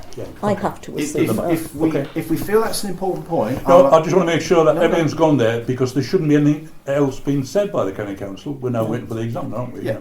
But if people feel that's important, if you'd like Sharon to chase that up and make sure, I'm happy. You're happy. I'm happy if it's gone and the examiner's got everything. Yeah. I think I was probably I'll get this the wrong way round. Crossing T's and dotting I's, got it. That it had actually gone, so I did actually say to them, can you tell me that it has gone? Yeah. So that's why we got that response. Okay. All right, everyone happy with that Yep. report? Okay. So again, if you're happy, can I ask if someone would propose that we receive this report? Christine, and a seconder please. Ron, those in favour of receiving this report? That is unanimous, thank you. Right. I'm sorry there's a lot of receivings going on, but I think it's important we tell you and the public what's going on. So number 17, at this point you're going to receive an update on the Baines / Dairy Corner. If you recall, I declared a non-pecuniary interest in this, so I'm going to ask Sharon if she would kindly give you that report. Here you are, Sharon. So I've got it. So basically, as you all know, I've been in quite a lot of correspondence with RCC over Baines and Dairy Corner. There was this issue that I've detailed in your report about the licence to cultivate. So the end of the story is the proposed solution from RCC was that that the raised bed would become part of the footpath works, that RCC will investigate the damp and specific remedial works. The cost of any remedial works should be covered by Uppingham Neighbourhood Forum's insurance. If they don't have insurance, Rutland would cover the cost to close this issue, and then that would facilitate a new licence for us for both Baines and Dairy Corner. So there is a further report on this, and it's come quite late, and I was going to cover it in my clerk's report, but I'll tell you now because it sits together. Right, so I've now had another email from Mark Andrews, who you know is the chief exec, and he's now happily saying that they think they've solved the problem, and it is now being passed over to the property department. I know no more than that at the moment because I haven't been copied into any more information. So I think things are happening. As to what exactly, as soon as I know, you'll know. Is really the only thing I can tell you. My understanding is the County Council now accepted the need to resolve it. Yeah. And it's not someone else's liability. Okay.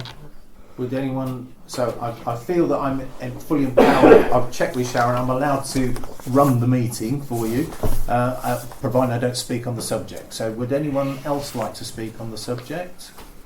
No, I'm just pleased that it's moving forward. It's been a long time. We've been no fault of anybody in this room. It's solely been county council dragging their heels as to what they want to do, what they don't want to do, and how they can or how they can't, and it's just dragged on and on and on.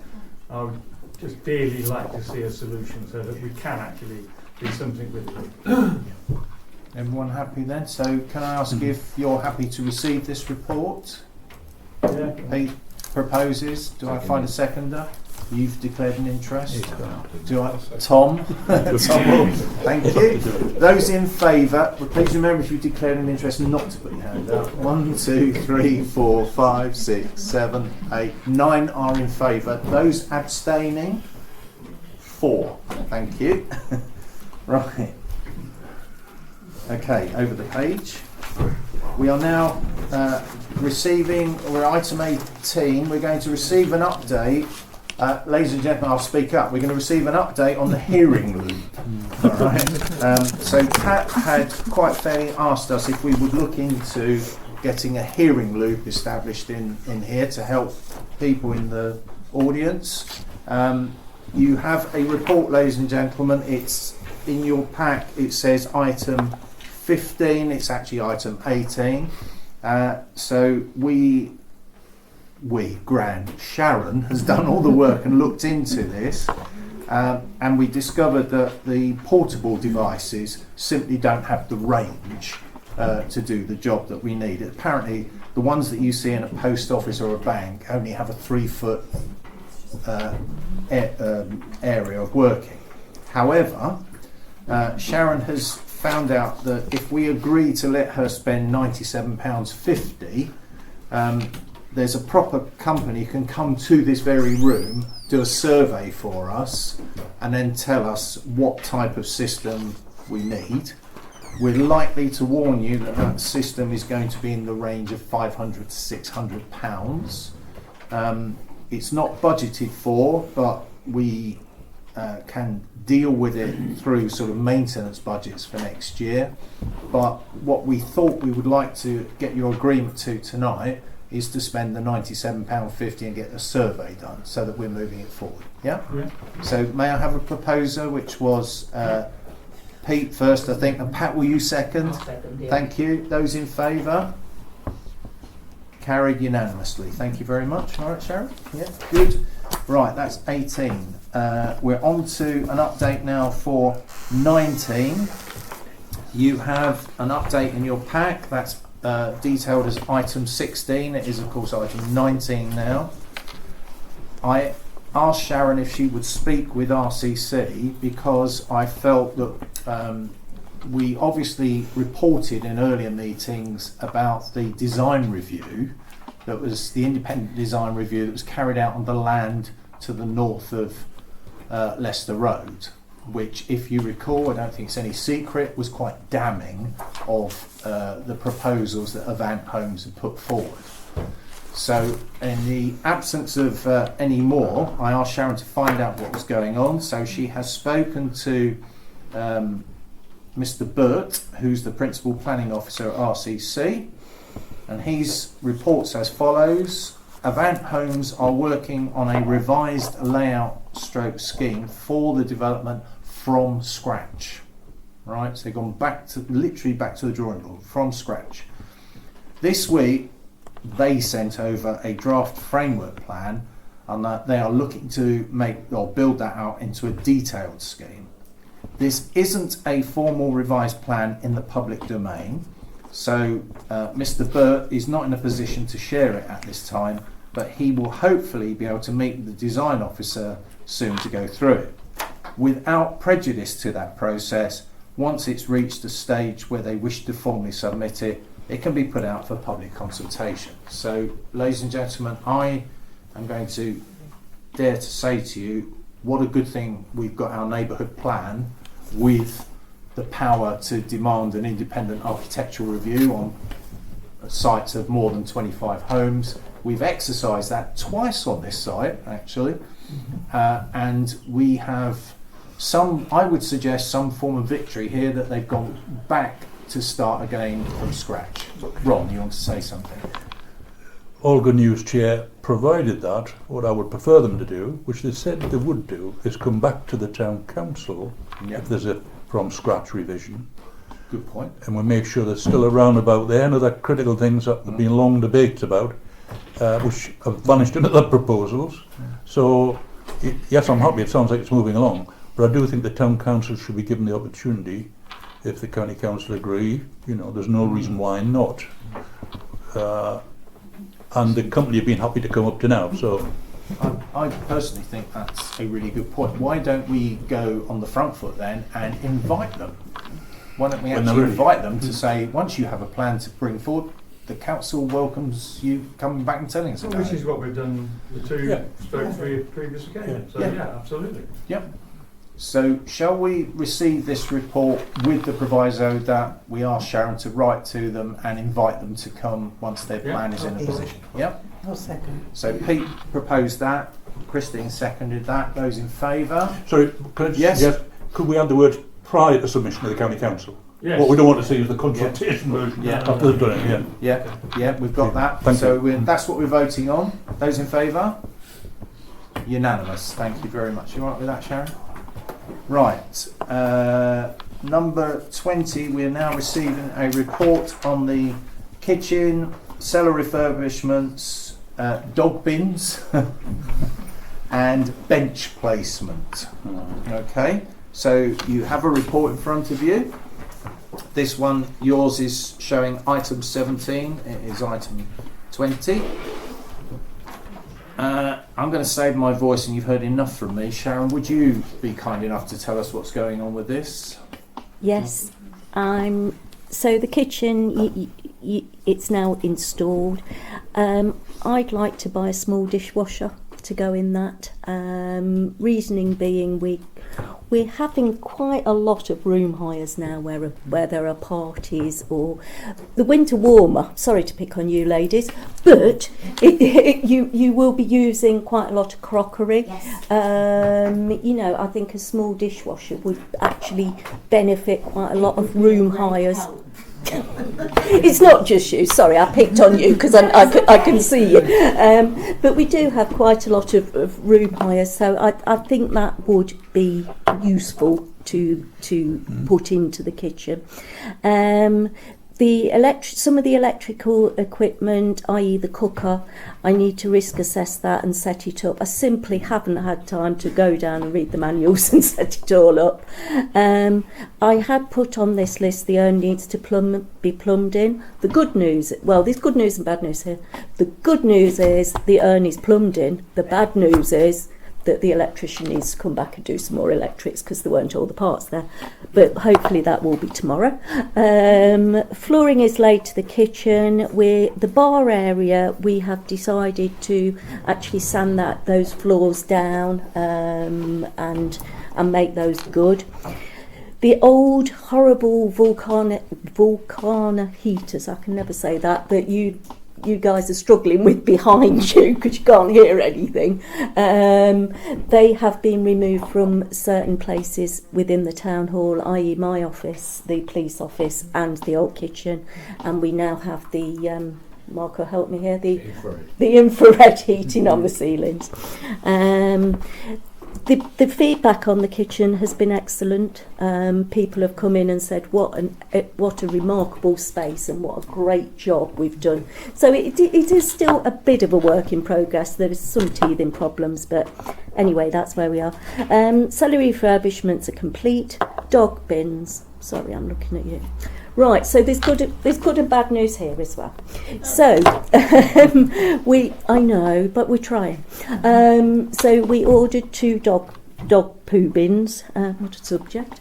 When our contractor came out to put them on West Dean, which I know is where you particularly wanted them, we couldn't actually fit it to the lamppost. There was a problem. So I've got a solution here. We can't just put a stake in the ground without asking RCC if we can do it because it's public highways. But I will be researching a bin that we can add that won't cause that problem. But we have actually put the dog poo bin on the Gainsborough Road near the gym, which was the other one that was missing. And twisting it back round to the allotments, because the allotments want a dog poo bin on the allotments, so I can use the dog poo bin that I can't put on West Dean on the allotments. So there is a good news story in a roundabout way. We have got 2 new litter bins for Todd's Piece, which council asked me to buy. We're just waiting for those to be fitted. And the last bit is the benches. So the memorial benches were purchased, and they were, while the building works were taking place in the kitchen, they were in the car park because we don't have any storage. I temporarily placed those 2 benches outside the town hall under the 2 windows, my window and the police window. We've had quite a staggering number of compliments about the benches being there. I know, but people really like those benches there. So I've been the wicked witch of the West and saying, well, they're not actually staying there, they're going to where council asked me to put them.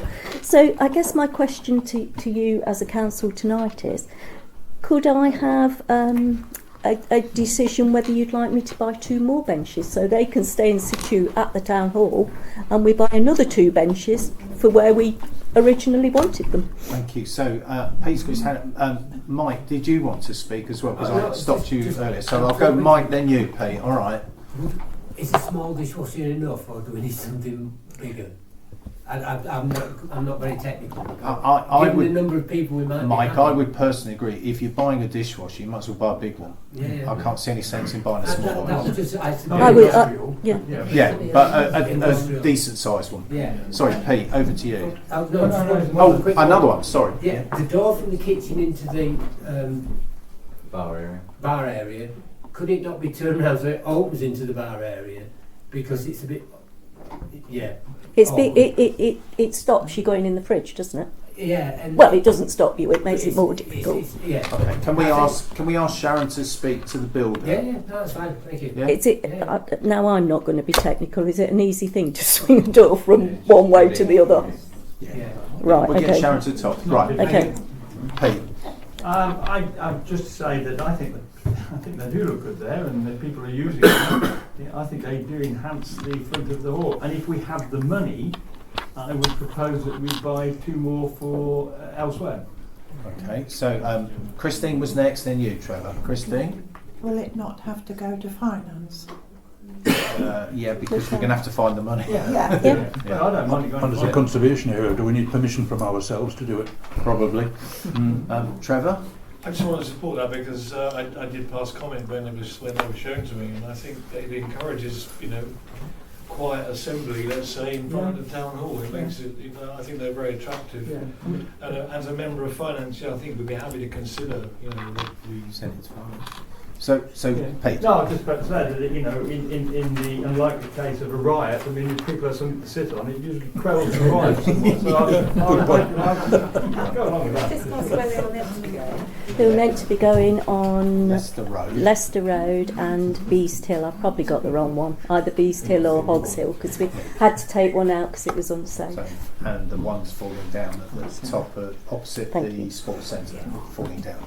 Right, so shall we propose that the request for the extra seats is referred to the Finance Committee? Yes, I'll propose that. Thank you, Pete. Seconder, please. I'll second it. Mark. All right, those in favour? Thank you. Unanimous. Right. How are we doing on that? So that was that bit of it. So is that all of that report? Yes. So we ought to receive that report, please. Do I have a proposed by Mark to receive the report, seconded by Christine? Those in favour of receiving the report? Unanimous. Thank you. Right. We're doing quite well. We have 20 odd minutes left. Yeah. So the next one, we wanted to discuss what your wishes were, ladies and gentlemen, for, let me get my words right here, commemorate, not celebrate, commemorate D-Day. So D-Day was 1944, so it's 80 years this June. We're very privileged in this town to have a veteran of D-Day live amongst us, and I would like to ask the council what you would like to do, if anything, to commemorate that event. There are various things going on around the county, but again, somewhat selfishly, I always feel as Uppingham, we should do something for Uppingham. Nobody else does. Thank you. On Todd's piece, we do have the fire basket beacon that we have lit on previous occasions, so we could hold something suitable around that beacon, maybe get the fire brigade. They won't light it, but they will put it out. So if you recall, we had the Deputy Lord Lieutenant and the Mayor having to light it, but the fire brigade will turn up and supervise it. So we could have something around that, or we could have something completely different, or we could have nothing because it's a council decision. So over to you, having set the scene. How say you? Anyone? Trevor. Well, just coming from from ground zero, having read the stuff, and I think it's important that we do commemorate it. I'm just thinking, completely tangentially. I mean, the 2 benches we've talked about in front of the town hall, they could be formally dedicated. Part of the thing, I don't know, possibly. As to the broader context, I think we need, obviously the biggest issue, I guess, is expenditure. But the whole idea clearly is, has merit, in terms of commemoration. So I think we need to look at it. Okay. Anyone else, please? Is the Mike? British Legion doing anything? Got to be there, Mike. I don't know. And I just wondered if we could tie into anything that they're doing. That I don't know. It's a good point. I don't know.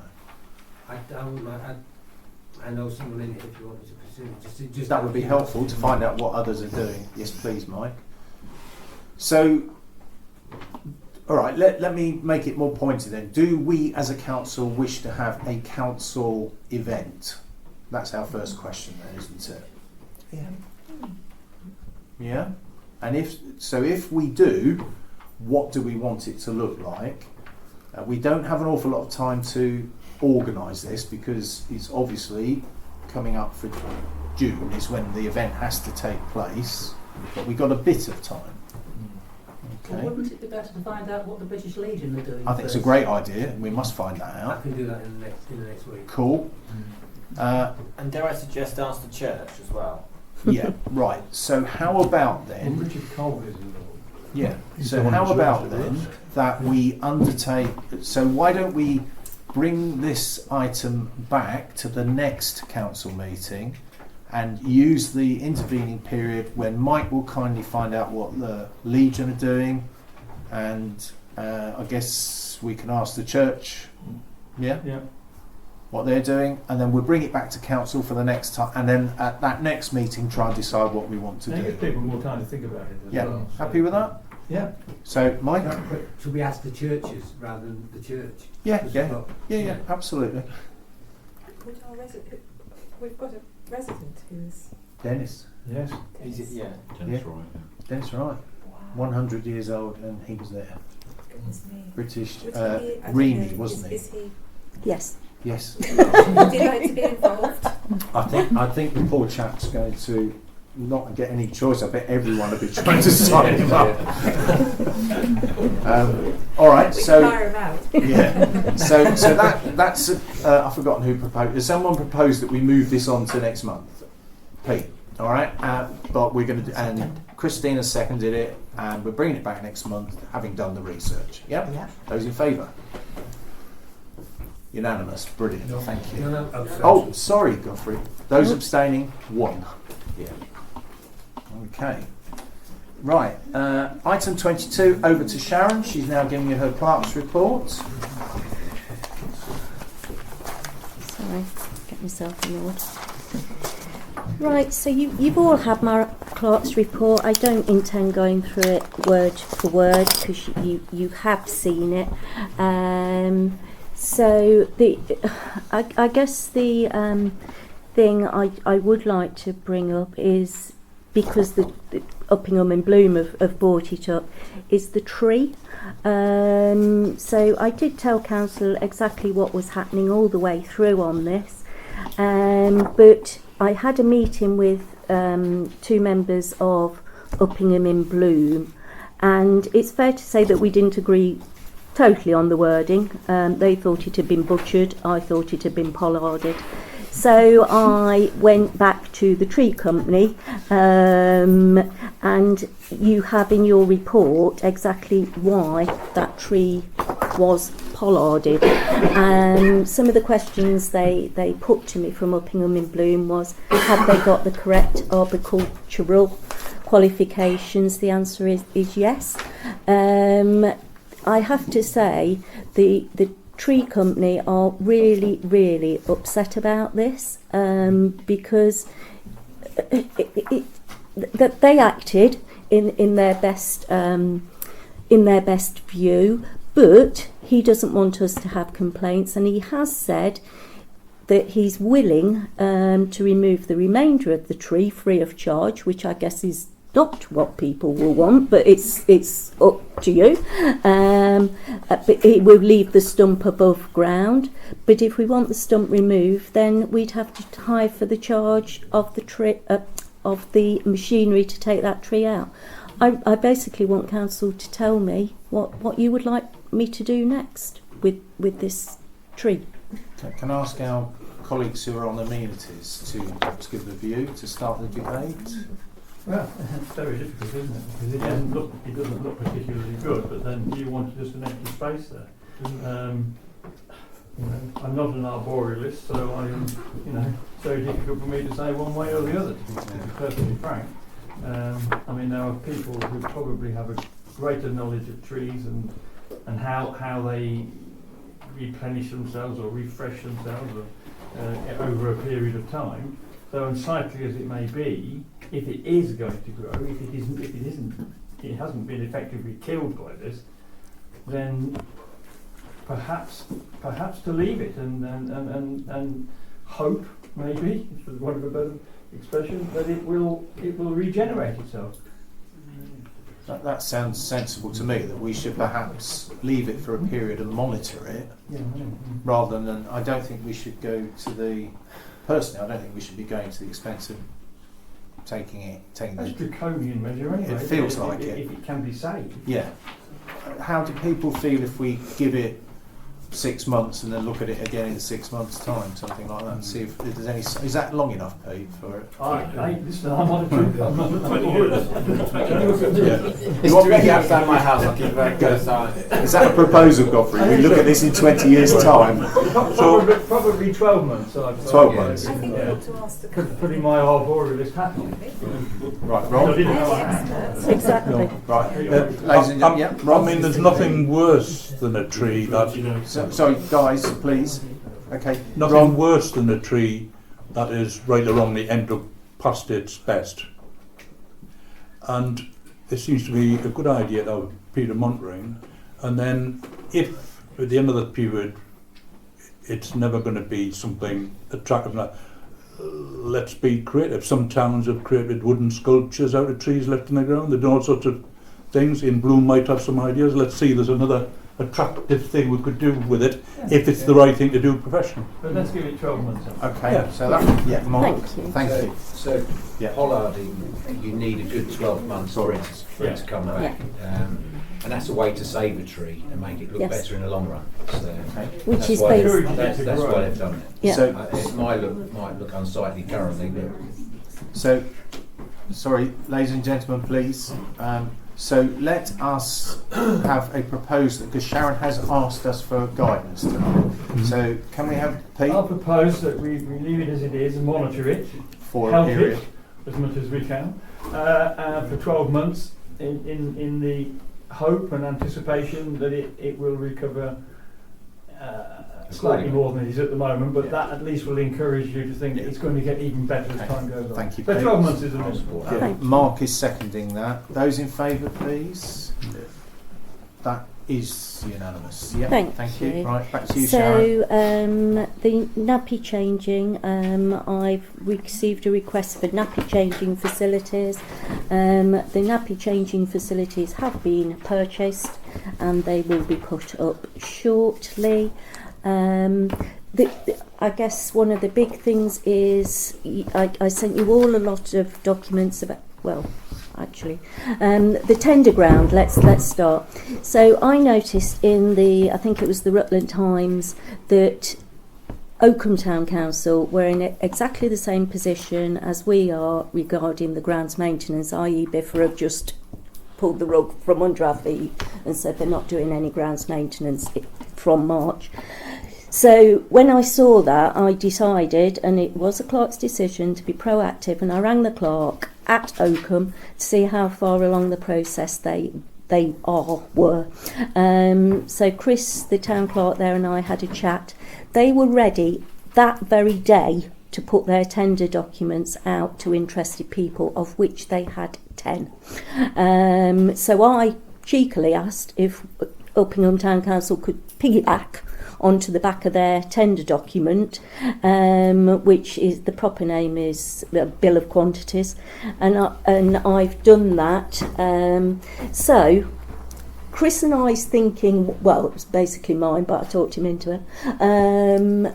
If we could negotiate together as Oakham Town Council and Uppingham Town Council, maybe we could do a better deal for both of us, because we were actually giving them two whole areas to look after. It might not work, but I did that tender document. I guess what I'm asking you is, do you now want me to put out another tender to the paper, but it will be in the same paper, because it would be the Rutland Times, whereby, you know, we're basically doing the same work. So can I jump in there and just say, so what part of our drive to try and get ourselves to do what we're meant to be doing is we know that our financial rules say that when we go out to tender, we are supposed to put something in the local press to say we've done it. So what Sharon's pointing out to us is that I think she's done something very sensible, which is let's piggyback on the back of Oakham Town Council, but of course their notification in the newspaper says Oakham Town Council. There is no mention of Uppingham Town Council. So Sharon's question to you tonight is, do you want her to put something in the local press to say Uppingham Town Council wants? Yeah. So what's the approximate cost of an advert, Sharon? A couple of hundred?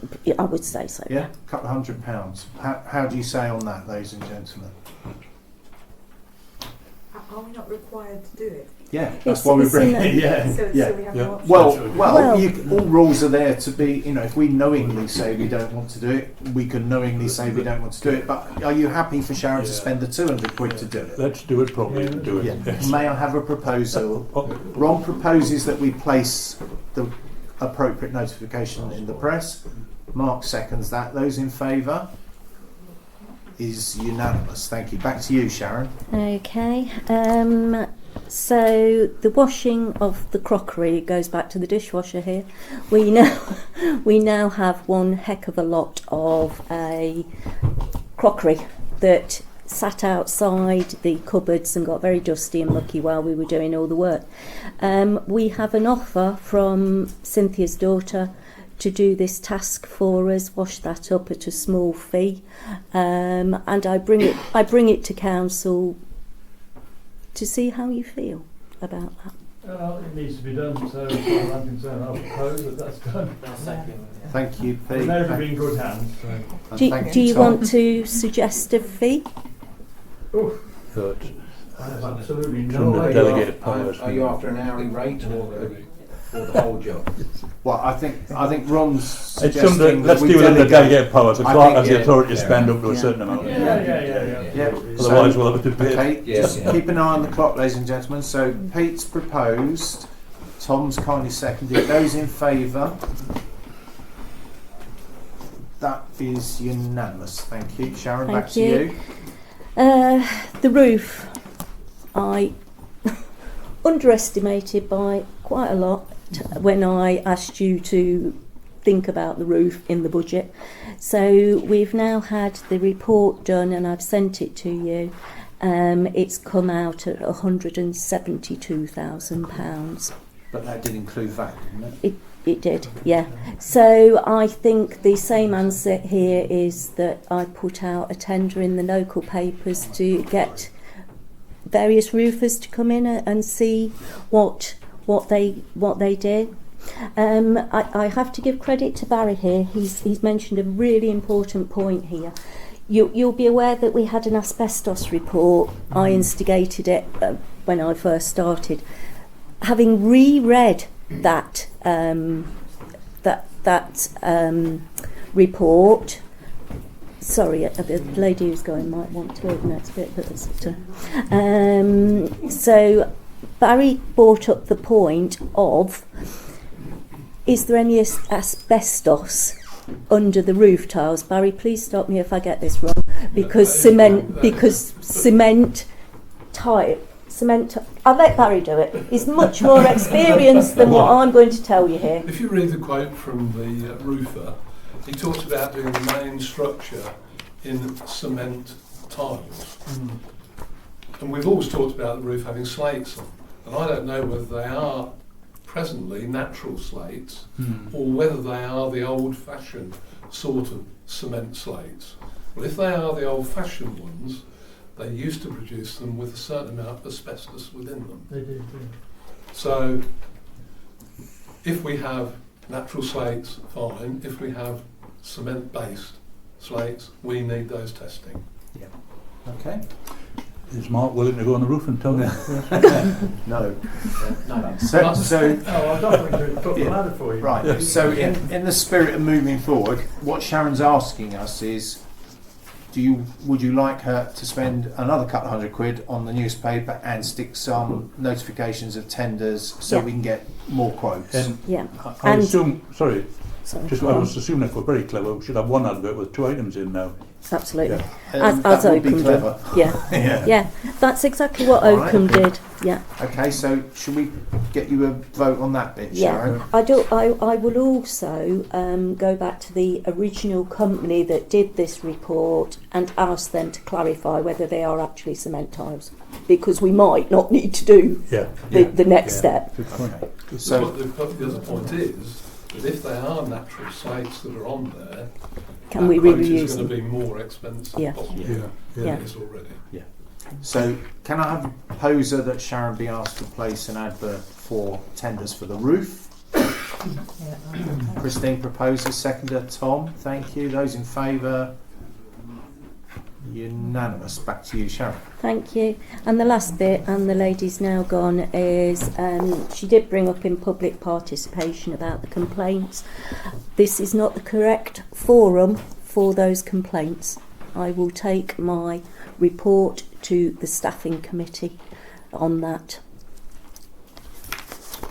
Okay. Right. Thank you very much. Can we have a yes, Godfrey? Sorry, are you taking a vote on the? I was. Yeah, well, do that first. No, go ahead. No, do that first. So I was going to say, I was going to go for the. Are we happy to receive Sharon's report, including including the fact she's referring this to the staffing committee. Yeah, no, it's just an observation that I'd like to make about the blue lamp. And Rupert Matthews, who's the police and crime commissioner. I mean, it seems to me that he's been doing a bit of politicking, bearing in mind that the May elections are due, and whatever your political views, I mean, he once professed to be a professor of the paranormal, and he once suggested that the Lisbon Treaty would allow the European Commission to send troops over to London if we would try to leave the European Union. So he's clearly a buffoon. He says in his quote in the paper, "I aim to reconnect residents with the policing values of the past." Bring back the Burge, stitch people up who are innocent.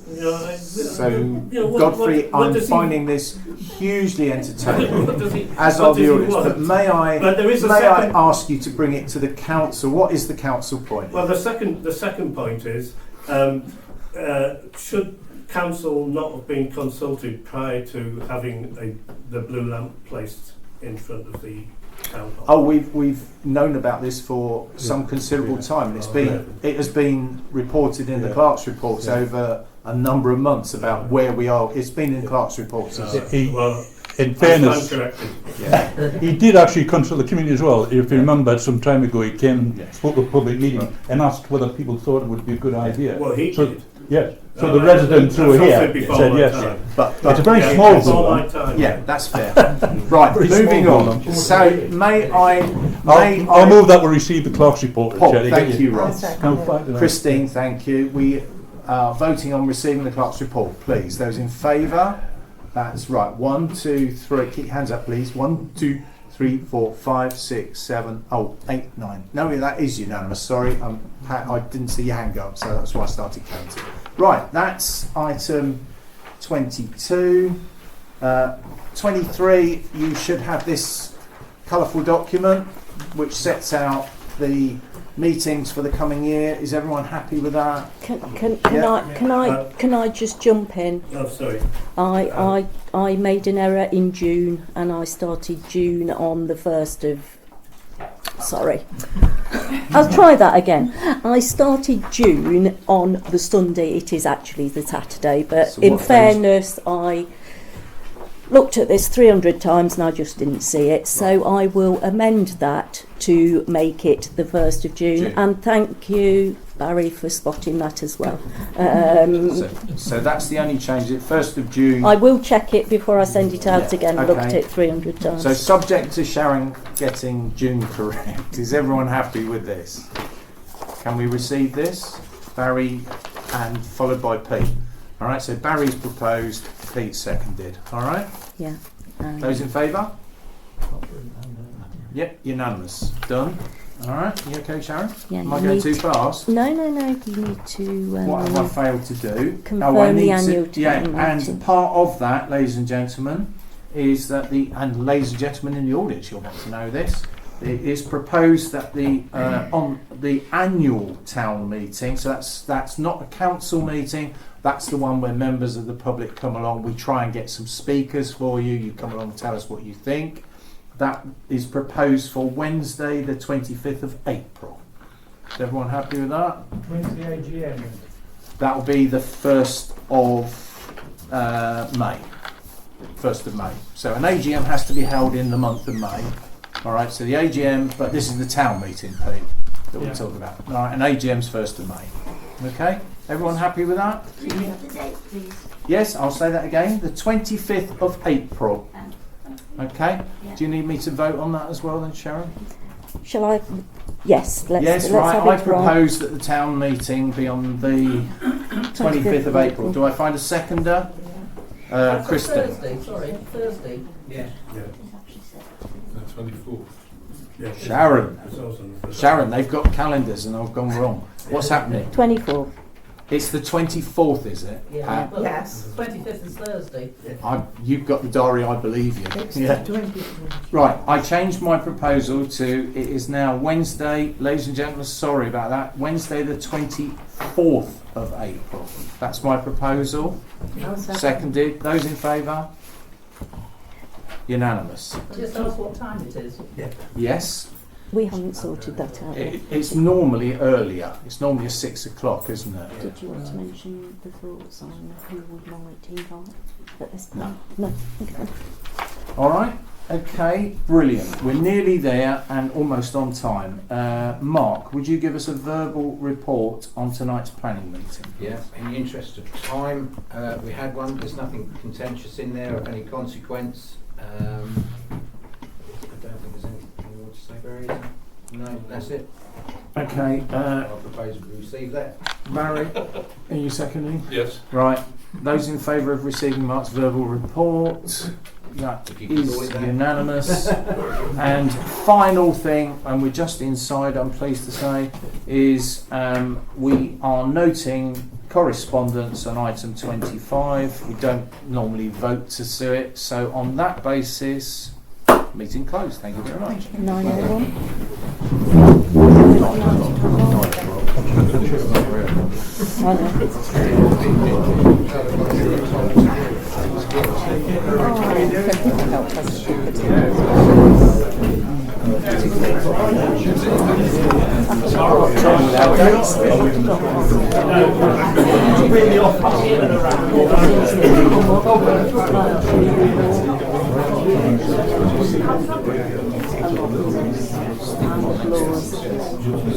Do you need anything?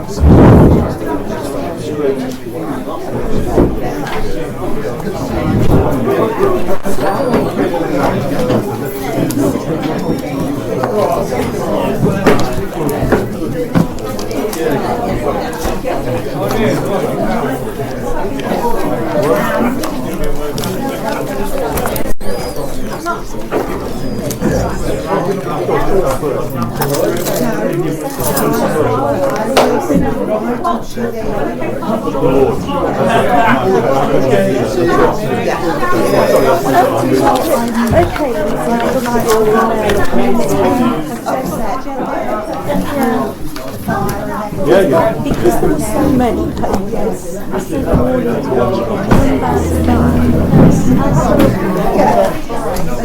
would it help Yes. when I But send if I rang you, I know it's a bit, would that help? I thought you were dying.